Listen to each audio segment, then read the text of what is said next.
क्या भगवान सच में सुनता है? यह कहानी आपको इसका जवाब देगी।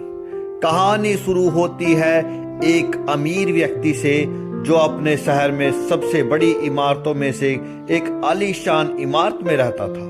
वह हर रोज शाम को अपनी इमारत की छत पर टहलने आया करता था। उस ऊंची छत से उसे नीचे की पूरी दुनिया दिखाई देती थी।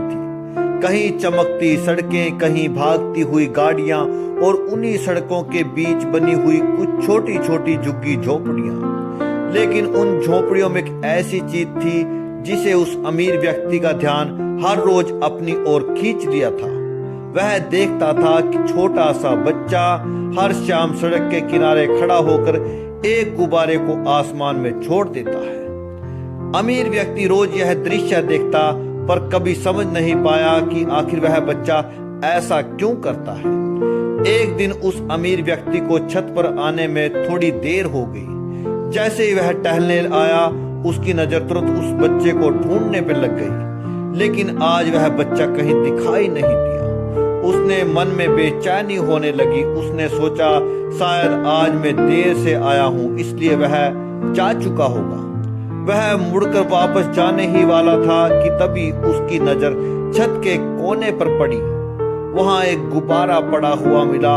वह धीरे से उस गुब्बारे के पास गया, उसे उठाया और जैसे ही उस गुब्बारे को हाथ में लिया, उसकी आंखें भर आई, क्योंकि उस गुब्बारे पर लिखा था, भगवान मेरी मदद करो, मेरी माँ बहुत बीमार है, हमारे पास इलाज के पैसे नहीं है, आप तो सबकी सुनते हो, मेरी भी सुन लो। यह पढ़ते ही उस अमीर व्यक्ति का दिल कांप उठा। उस रात उसे चैन नहीं आया। अगली सुबह वह सीधे उस झुग्गी झोपड़ियों में पहुंचा और उस बच्चे को ढूंढने लगा। बहुत देर बाद आखिरकार उसे वह बच्चा मिल गया। अमीर व्यक्ति ने उससे पूछा, बेटा क्या तुम्हारी माँ बीमार है? बच्चा हैरान होकर बोला, हाँ, लेकिन आपको कैसे पता?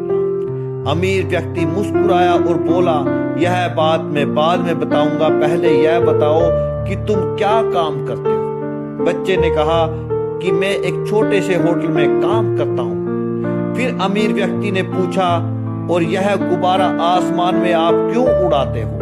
बच्चे की आंखों में मासूमियत थी। वह बोला, जब मैं काम से वापस आता था तो रास्ते में मुझे एक संत दिखाई देते थे।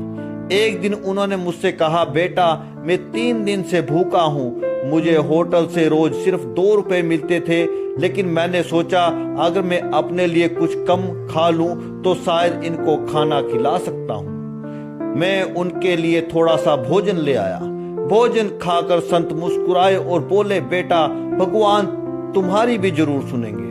तब उनसे मैंने पूछा, क्या भगवान सच में सुनते हैं? संत ने कहा, हाँ बेटा, भगवान सच में सुनते हैं। मैंने अभी भगवान से भोजन मांगा था और भगवान ने तुझे भेज दिया।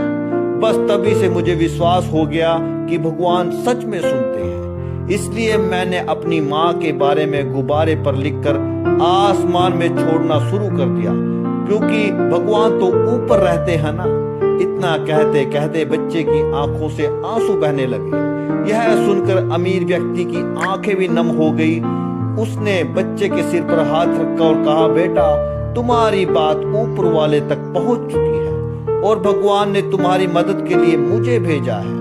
उस दिन के बाद उस अमीर व्यक्ति ने बच्चे की माँ का पूरा इलाज करवाया, उनके रहने और खाने की व्यवस्था भी करवाई। दोस्तों, हर इंसान की मदद सीधे आकर नहीं करते भगवान।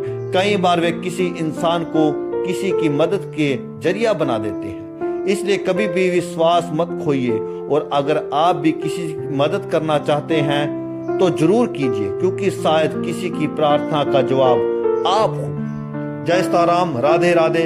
आपको मेरी यह कहानी कैसी लगी कमेंट सेक्शन में जरूर बताएं। मैं सीपी सिंह आपसे विदा लेता हूं एक नई कहानी के साथ। कल मिलता हूं। जय सीताराम।